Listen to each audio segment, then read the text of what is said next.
Hello, everybody. My name is Paula Smith Aragoni. Welcome to CiNEOLA. We're so excited to have you and to have you part of the Resistir block of films. I'm the executive director of BAVAC. We're located in San Francisco. We are a 44-year-old film and media organization located in the Mission in San Francisco. And our work is concentrated in film and media making programs. We provide tools and educational services for filmmakers that are really focused on amplifying stories from undertold regions of the world and undertold stories that more people should be talking about and kind of broadening their perspectives. So we're really thrilled to have this opportunity to be able to partner with CiNEOLA as one of the platforms that we get to work with and partner on to be able to amplify the voices of storytellers. This particular block of films resonates particularly strongly for BAVAC. This last couple of weeks, the themes of resistance, solidarity, identity, and self-determination have been in our hearts, minds, and feet. And this collection of short films curated by CiNEOLA from across Latin America melds poetically and very powerfully with what we're experiencing now in the US and of course, all around the world. So we're really thrilled. Just a little bit about CiNEOLA, if you haven't heard about the festival. This is the inaugural festival. And the purpose of the festival is to connect audiences with diverse representation of Latino America on film. I've had the pleasure to partner with the founder of CiNEOLA, Daniel Diaz, and we're so excited to continue that partnership at BAVAC. The festival, not only is it providing an incredible array of short films for audiences, but it's also benefiting a number of organizations locally in San Francisco. And I just wanted to give a shout out to those organizations. They include the ROXIE, who we love, Artist Television Access ATA, and CARECEN San Francisco, a nonprofit that supports Latino, immigrant, and under-resourced families in the Bay Area. And then we also have to give a big shout out to Seed and Spark for powering this whole festival. So thank you so much. Lastly, I wanted to introduce Carlos Aguilar, who's calling in today from Los Angeles, and he's going to be facilitating the Q&A, and he's going to tell you more about the films and filmmakers. Carlos is originally from Mexico City. His work has appeared in publications such as the LA Times, The Wrap, Indiewire, Vulture, RogerEbert.com, Remezcla, and Variety Latino. Besides his journalism, Carlos regularly works as a screener for the Sundance Film Festival, and he's been on the jury at festivals such as the Palm Springs International Film Festival, Outfest LA, and the Aspen Shortsfest. Without further ado, I'm going to pass the baton to Carlos, and he's going to take it from here. Thank you so much. Thank you so much for the introduction. I'm very excited to be talking to these filmmakers today. So wonderful stories from Latin America. And I think it's very interesting, as you mentioned, that Resistir is the subject of this blog, especially this past few weeks have been, resistance has been rather important. I wanted to introduce the filmmakers. We have from the short film La Pesca, one of the co-directors, Fernando Lopez Escrivá. Unfortunately, the other co-director, Pablo Alvarez Mesa, couldn't be here with us. We also have Viviana Zúñiga from the short film Estamos, que es ganancia, from Mexico. From the short Astes and Tia, we have Dieter de Zwart. I apologize, I mispronounced your name. We also, from that short film, have Emilio from Casa Amiga, who, for those of you who have seen the short film, know how important the role of Casa Amiga is in Astes and Tia. And we also have Susi Peña from the Venezuelan short film, The Bread Maker. So thank you all of you guys for being here with us today. Thank you. Thank you. We have such a great cross-section of Latin America and great stories. So I wanted to start by, asking each one of you, and I know that, the films are very different, but if we could start by talking about the sort of the spark, of the short, what was it about this particular communities or groups of people that you guys depict in your shorts that sort of attracted you, to want to tell this nonfiction, piece on them? And maybe we could start with La Pesca with Fernando. Okay. Well, hello to everyone. Thanks for having me here. I'm very happy. And what can I say? It was a kind of an accident when we started with this project. We were not looking for it. We were in Colombia. I live in Montreal, Pablo as well, and we were in Colombia doing another project, and we just accidentally knew about these people. We knew a little bit about these people. I mean, we accidentally know about them, and we wanted to know more about this group of fishermen. We spent a few days with them, and we tried to get the feeling of the place, to know what they were doing, how was the work that they were doing, and we were just in love to spend the time there and to make a portrait about what was going on there in this little fishers group. So yeah. And something I like about your short is that we don't get interviews to tell us what these people are doing or who they are. We simply observe sort of their day to day and the process that they go through to fish. Really, it's not. It is more of an observational type of piece. Was that when did that decision come into play of not having them speak to the camera or sort of like going that route in a talking head style? Yeah, that was right away. We didn't shoot any interview. It was not after that we didn't edit. It's just like we didn't have any interview. We didn't need it. We wanted to spend the time with them and see what they do and how they do. And it was the most interesting thing is to look at them, to watch them, how they work, how they spend their days. So there was nothing to tell. I think the visual tells the what they fight for, what they are looking for. It was it was. We have a lot of conversation with them, but we didn't need to shoot any interview at all. Only we have one conversation, I think, in the movie that actually happens in front of the camera. But then it was much more about like following them and being with them in this amazing place, but it's the place that is the daily place of work, if you want. So right. It was a decision from the beginning not to shoot any interview.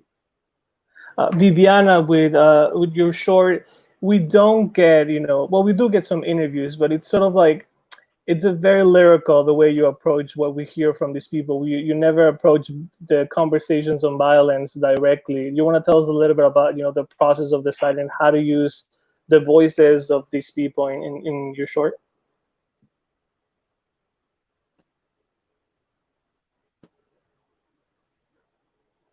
I think it's not. I think she left. Can you hear us?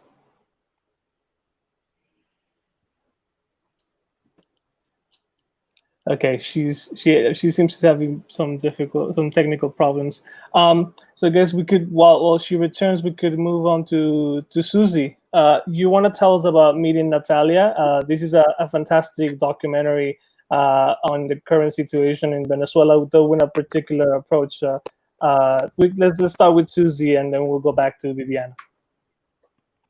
Thank you. I basically wanted to tell a story, like a different story about Venezuela, because what you get on media is quite negative. So because we've been on this crisis for really long, I wanted to portray ways people are surviving the crisis, like the creative ways they are trying alternatives.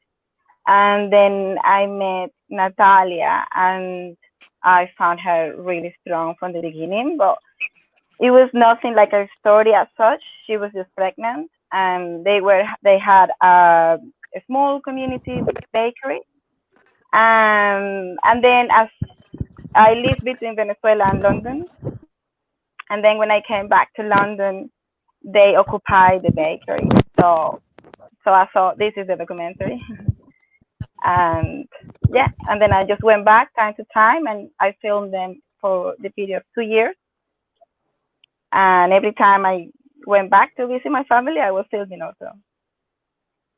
And can you talk a little bit about the decision of using dance as sort of like an element in the piece? You know, I find it very interesting that through Natalia's dance, we get to see the city and see the people in a way that, you know, that we traditionally wouldn't expect from a documentary. Natalia is a dance teacher, and when I first met her, she was 3 months pregnant, and so I filmed her teaching, and it was really beautiful. And then I'm from Caracas, so I really love my city, and it can be a really tough city. And I also live close where the bakery is, so it was a bit of like a way of portraying the city, but I also like sort of working on of like a hybrid hybrid sort of yeah, I like to have like different elements in the documentary. So it was a great way. Also, I must say that Natalia really enjoyed that. Like, I think that was when we filmed that during 2 days, and she just loved it so much. And she was pregnant with her second baby while she was dancing. Right. I think we lost Viviana again, so yeah. I'll move on to Dieter. Please let me know if I'm pronouncing your name correctly. I apologize. That's sad. And could you tell us a little bit about, which I find it interesting to follow with your film after Susie, because, you know, you focus on people who have left Venezuela, part of the LGBTQ community, who find refuge in Brazil. How do you come into contact with Casa Amiga? How was that first approach? Okay. So I think the whole motivation for this film came from kind of the election of Bolsonaro and sort of the rise in like hate crimes towards the LGBTQ+ community in Brazil. And I really wanted to kind of try and create a collaborative film in Brazil with this community, because as a member of the community, I think it's always important to try and sort of raise awareness about sort of other members that are sort of like facing some difficulties. And I've also kind of in London have been sort of specializing a little bit in collaborative film as a means to sort of empower people. So in a way, I sort of like go in and take film equipment, and we sort of run these workshops where we train people in filmmaking. But the whole aim is that together we kind of like create a film together about some of the experiences that the community groups I work with. And then I think sort of by coincidence, I came across like a small article about Casa Amiga online, and I was immediately intrigued that this was like the first official kind of like LGBT refugee center in Brazil. And I thought this was particularly interesting. And then also in the city of Manaus, which is in the middle of the Amazonas, which I honestly didn't know anything about.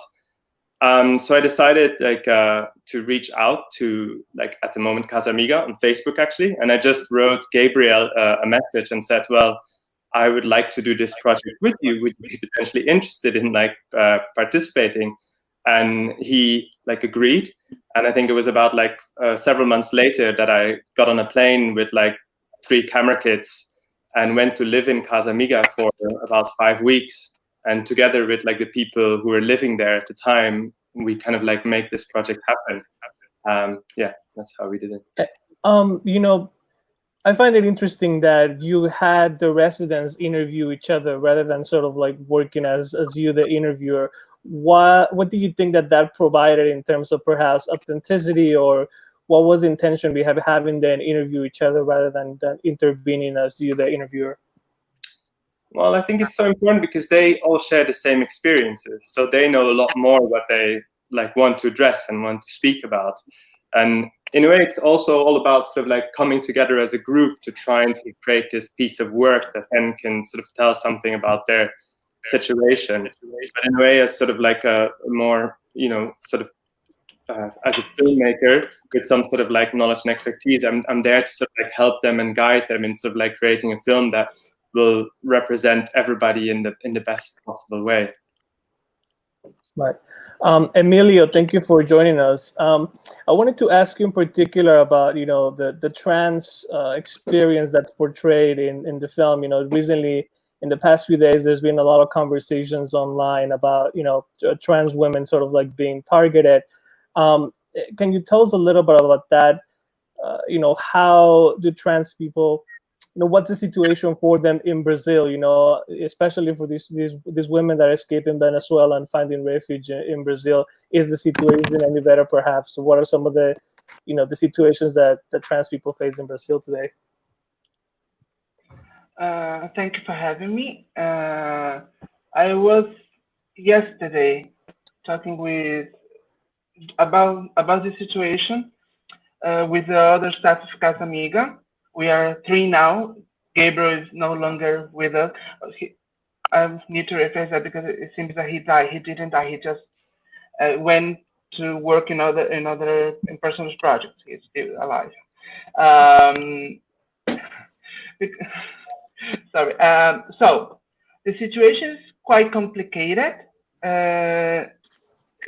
We have laws that, for example, transgender people can change legally their names, the birth names, to the actual name, and they have a whole policy. The government in thesis has the LGBT health policy, which allows transgender to have the transitioning inside the healthcare system, which is free in Brazil.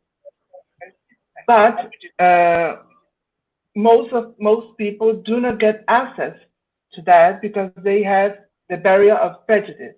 So they go to the centers, to the hospitals to start their transitioning, but they face the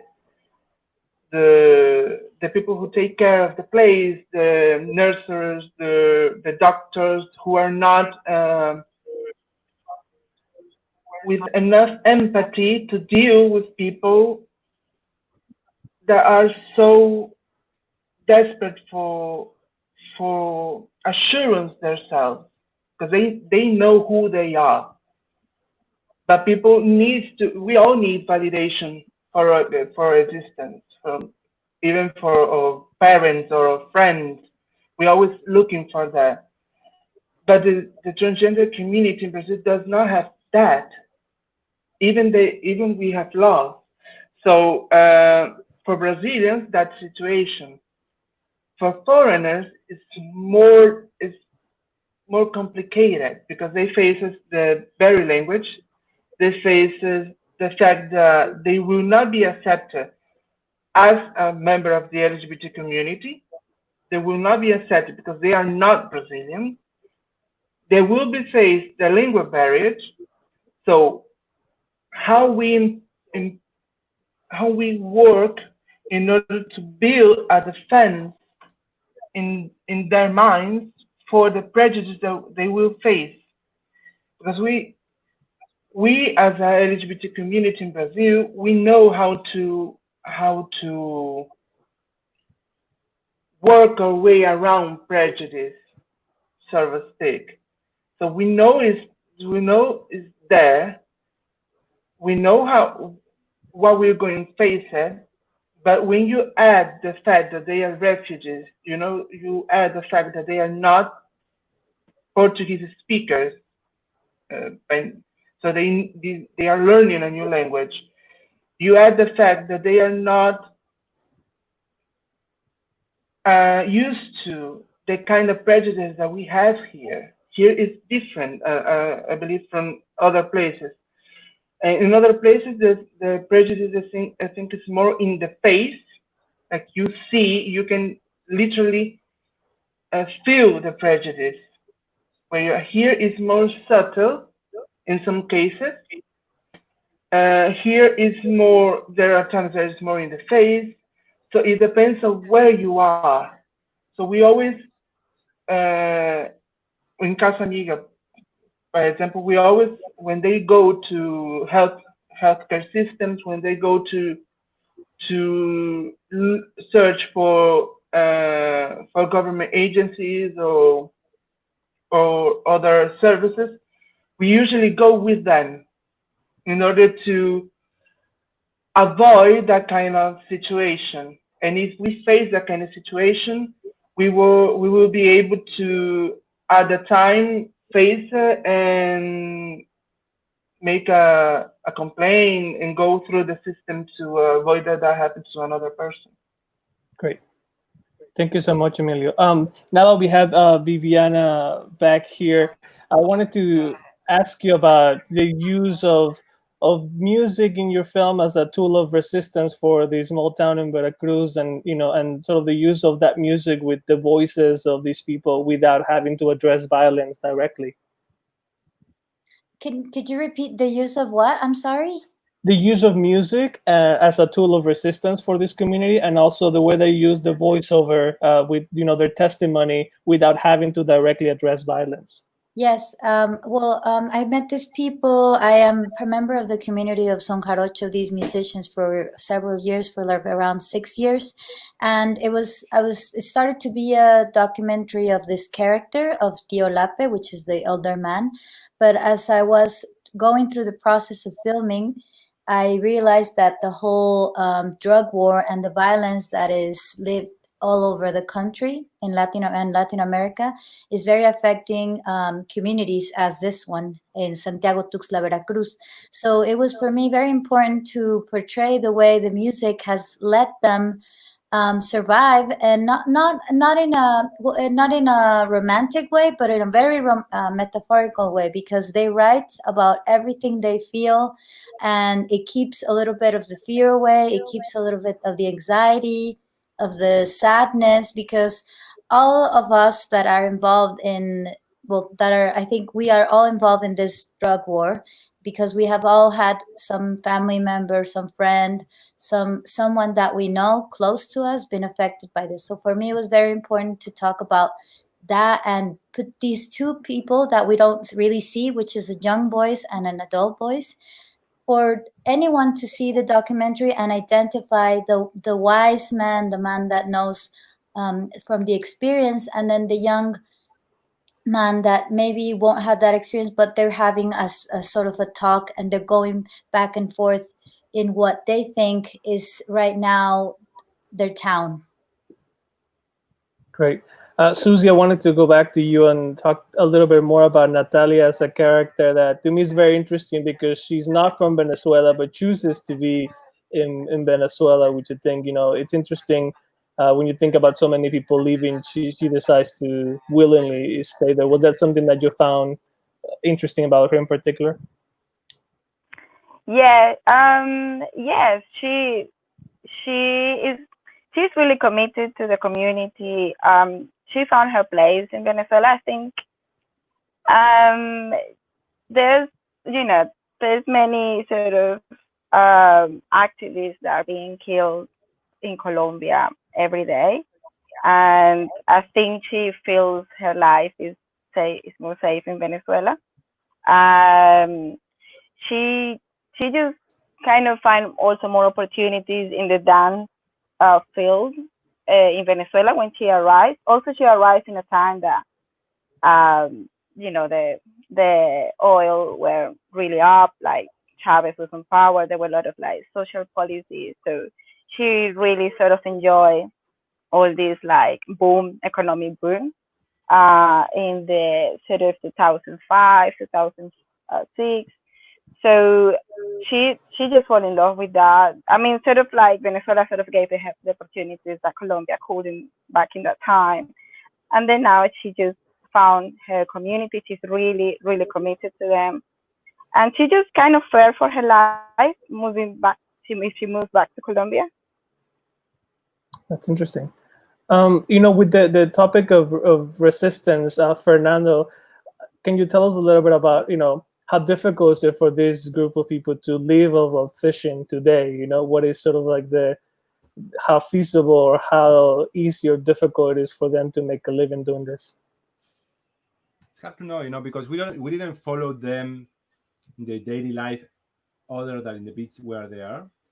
But for sure, it's a big difficult with the big fishing boats, with the big, you know, exploitation. There's a problem with the charcoal mineral mining close to the beach, also that's contaminating all the area, all the region.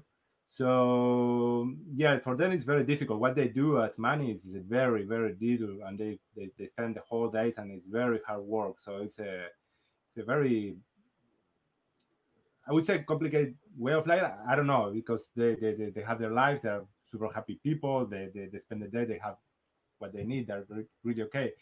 But it's a very difficult situation because they are, I don't know, they are like with this little space where they can fish, and also they have to compete, if you want, with the big boats that are just like a few, I don't know, 300 meters. I don't know how far they are, and this contamination is happening in the place. So it's a little complicated, more and more, you know. So we have less and less fish like that in the area. So yes. Dieter, are you in touch with the people in the documentary still, or maybe Emilio could also share, you know, what's happening with the three main subjects that we follow in As the Sentir? Yeah, definitely. I'm in touch with all of them, sort of like on Facebook, on like WhatsApp as well. And I know that Julio, he actually moved away from Manaus now, and he's in Belo Horizonte, where he works at a fish market. Louis still is in Manaus and works like in a sort of admin job, so that's good. They both have professions. Harry, unfortunately, is less fortunate in some ways, as she split up with her boyfriend, which made life a lot harder. And she's now, so she's now actually trying to see if she could move away from Manaus and also move to a different city, as like the situation for trans people in Manaus is less good than what it might be a little bit in Sao Paulo, for example. I think it might just be more challenging still to try to find a job for her in Manaus. But she's trying to do that. And of course, these things aren't very easy if you don't have a job and not a lot of income. Emilio, I don't know if you want to add anything to. Right. So I was in touch with Sahari, and I have contact with Luis also, and Vicente, which is one of the characters of the documentary. He was giving classes of Portuguese in Casa Amiga last year, and he moved also from Manaus. He's no longer in Manaus, last time I checked. So we were happy that he was able to return to, after months away, he returned to give it, like, sort of give it back his experience to the new people that we have in the shelter. So he teach more than 3 hours per day. He teach Portuguese to them, in order for they do not go through the things that he has to go to learn the language. So he has the experience of learning, and he teach Portuguese for refugees in Casa Amiga. He used to. Now he moved, I think he moved to Minas Gerais too, or São Paulo. I'm not sure, but he's no longer in Manaus, sadly. I just wanted to let the people out there watching us that if we have a few more minutes, if you have any questions or comments that you want to share with us for the filmmakers here. Viviana, can you tell us a little bit more about this community and the Fandango and the Huapango, and sort of like how has this music, you know, kept them together through this all?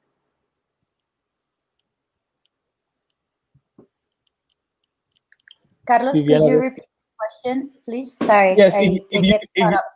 No worries. If you could tell us a little bit more about how the music and, you know, Huapango and Fandango have been sort of like integral to these people resisting, staying together and, keeping their community, united.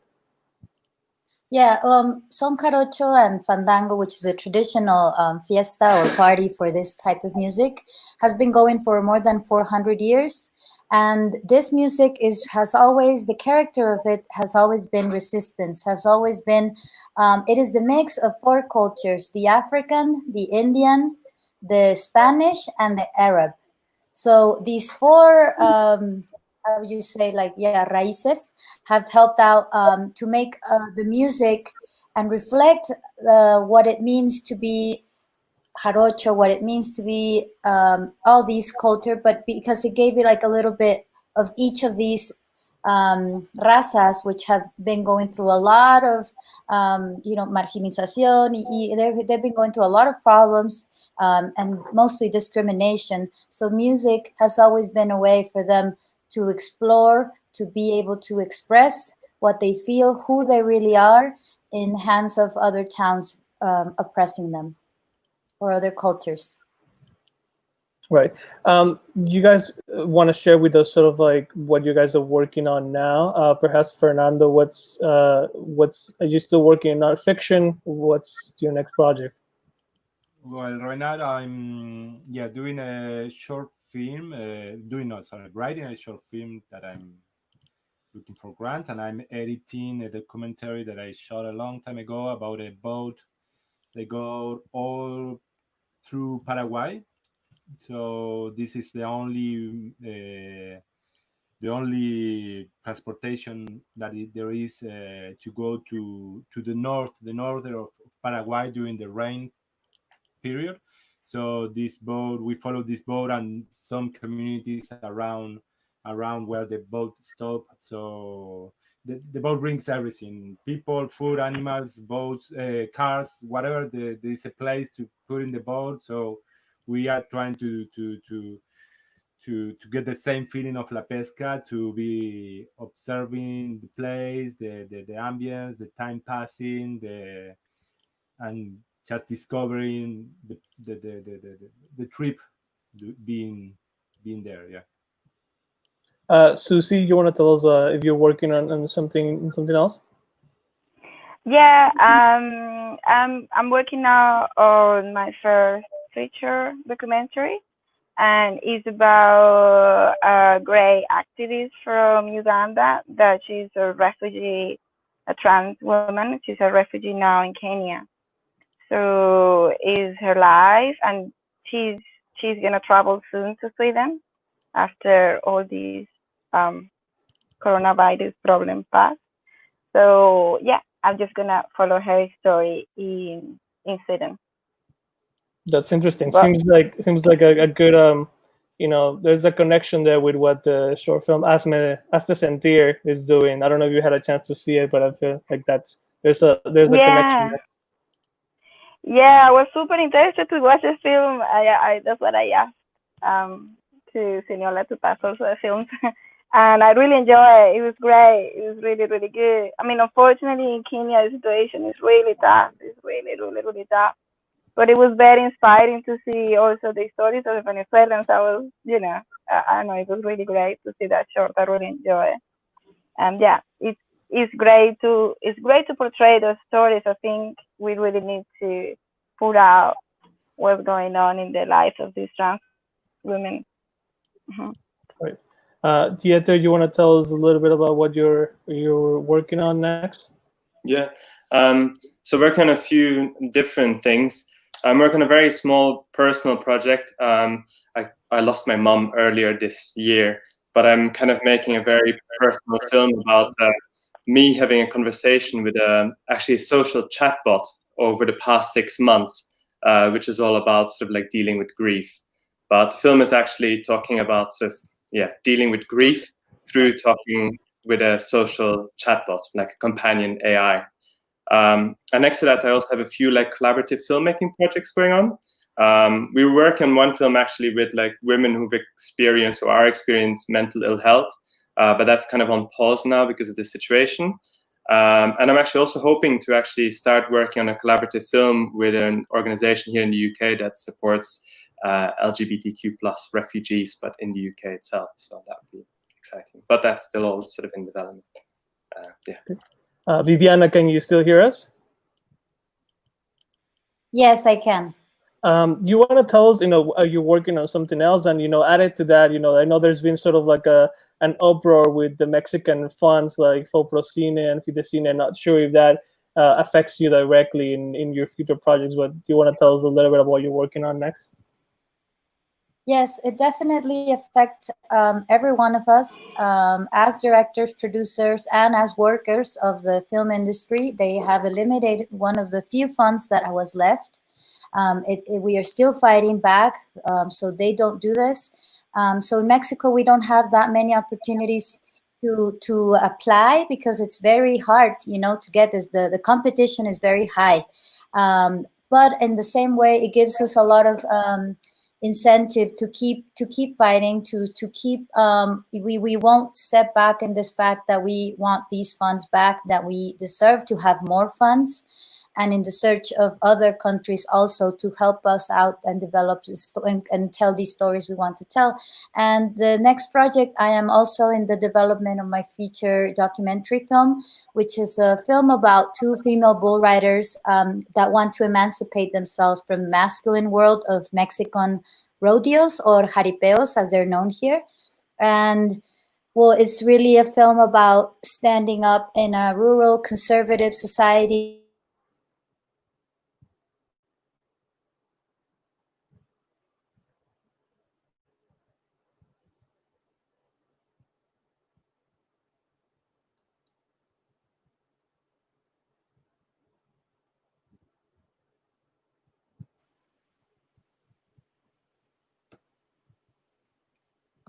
Hello, can you hear me?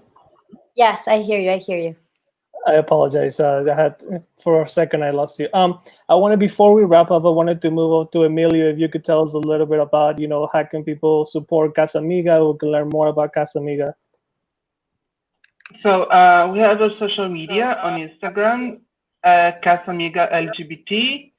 We have a page on Facebook. We are working currently. We are expanding Casamiga since the documentary was take place in the old, like I said today, the old Casamiga fits in our country. We moved to a big house, so we double or limited space for people. So now we take up to 18 refugees at a time. So we are continue doing the working of getting documentation, getting them into the health system when they need it, trying to get them jobs, trying to make easier their lives here until if they want to come back to Venezuela, they will be able to. Fantastic. Well, I just wanted to thank all of you for being part of this conversation and for your wonderful films, and to let everyone watching know that the films will still be available through CiNEOLA through Friday. If you want to see the films and then perhaps revisit this conversation later, once you've seen the films, you could definitely do that until Friday. So thank all of you for joining us from all over the world and for sharing about your film. Thank you. Thank you. Thank you, guys. Thank you. Thank you.